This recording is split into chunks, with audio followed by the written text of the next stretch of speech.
என்னென்ன ஷூ போட்டியா? போன உடனே ஃபஸ்ட்டு பெஞ்சில் தான் போய் உட்காரணும். மற்ற பெஞ்சில் இடம் இருந்தாலும் நீ ஃபஸ்ட்டு பெஞ்சில் தான் உட்காரணும். நெக்ஸ்ட்டு மேம் இப்படி போனால் இப்படி பார்க்கணும், அப்படி போனால் அப்படி பார்க்கணும். ஏன் உனக்கு முன்னாடி உட்காந்துட்டு இருந்தாலும் நீ மேமை தான் பார்க்கணும். ஐ கான்டாக்ட் ரொம்ப முக்கியம் தாரா. நெக்ஸ்ட்டு யாராவது உன்கிட்ட தண்ணி கேட்டாங்கன்னா எங்கள் அம்மா இதில் மறந்து கிடந்துருக்காங்க, ஷேர்லாம் பண்ணக்கூடாது அப்படின்னு சொல்லிவிட்டுரு.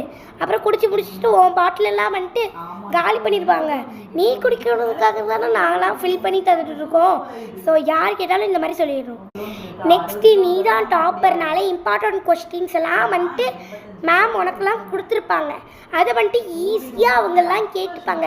இம்பார்ட்டன்ட் கொஸ்டின் தாடி நான் எழுதிட்டு நான் வந்துட்டு பார்த்துக்கிறேன் அப்படின்னு சொன்னால் மேம் யார்கிட்டையும் ஷேர் பண்ணக்கூடாது அப்படின்னு சொல்லியிருக்கணும். இம்பார்ட்டன்ட் கொஸ்டின் கொடுத்த பிச்சு. அது மட்டும் இல்லாமல் நோட்டு புக்கெல்லாம் கொடுத்துட்டு வந்தால் பிச்சிருவோம். நான் மறுபடியும் நீ 2 எக்ஸாம் பேட் எடுத்துகிட்டு போயிருக்க.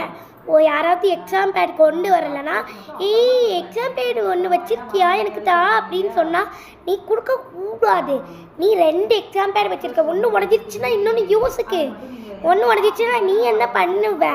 அதனால் எங்கள் அம்மாவே எனக்கு ஒரு எக்ஸாம் பேட் தான் கொடுத்து விட்டாங்க. என்கிட்ட எக்ஸாம் பேட்லாம் இல்லை, நீ வேறு யார்கிட்டையாவது கேட்டுக்கோ அப்படின்னு சொல்லி விட்டுறணும். அப்புறம் வந்துட்டு ஹோம்ஒர்க் எல்லாம் முடிச்சாச்சு. யாராவது நோட் தடி நான் பார்த்து எழுதி தரேன் அப்படின்னு கேட்டால் கொடுக்கக்கூடாது. நீ கஷ்டப்பட்டு நைட்டு ஃபுல்லாக கண்ணை முழிச்சு எழுதணும் ஹோம்ஒர்க்கு. அவங்க அசால்ட்டாக ஸ்கூல்லேருந்து பார்த்து எழுதிடுவாங்களா?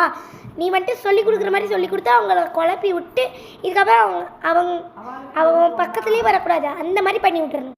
நெக்ஸ்ட்டு பாய்ஸ் எல்லாம் அசைன்மெண்ட் எழுதி தர டைரி மில்க் சில்க் சாக்லேட் வாங்கி தரேன்னு கேட்டால் நீ எல்லாம் வாங்கி அசைன்மெண்ட் எழுதிடவே கூடாது. அது மிகப்பெரிய தப்பு. நெக்ஸ்ட்டு மேம் கேட்குறதுக்கு முன்னாடியே அசைன்மெண்ட்டை சப்மிட் பண்ணிடணும்.